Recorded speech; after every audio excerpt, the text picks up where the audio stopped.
ఎవరి మీద ఆధారపడతారు చెప్పండి? మనుషుల మీద. అవునా కాదా? బయటికి కూతురు బయటికి వెళ్తుంది అనుకోండి, తల్లి ఎదురొస్తుంది. అవునా కదా? తండ్రి ఎదురొస్తాడు, వాడికి తమ్ముడు అంటే తమ్ముడు రావాలి, అన్నయ్య ఉంటే అన్నయ్య.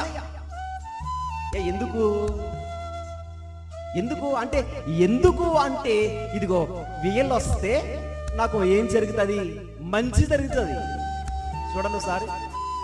అంటే మనకున్న ఒక ఆలోచన ఏంటంటే, ఎవరో అన్యుల కోసం కాదు, మన క్రైస్తవుల కోసం మాట్లాడుతున్నాను. చాలా మంది దాంట్లో, అంటే అందరు కాదు కానీ కొందరు, అందరు కాదు కొందరు, అంటే కొందరిలో ఏంటంటే ఇలాంటి ఆలోచన ఉంటుంది. పైగా వీళ్ళు ఏమైనా చదువుకోలేని వారు అనుకుంటారా? చదువుకున్న వారే, అన్నీ తెలిసి వీళ్ళకి లోక జ్ఞానం తెలియని వారు ఎవరు కాదు.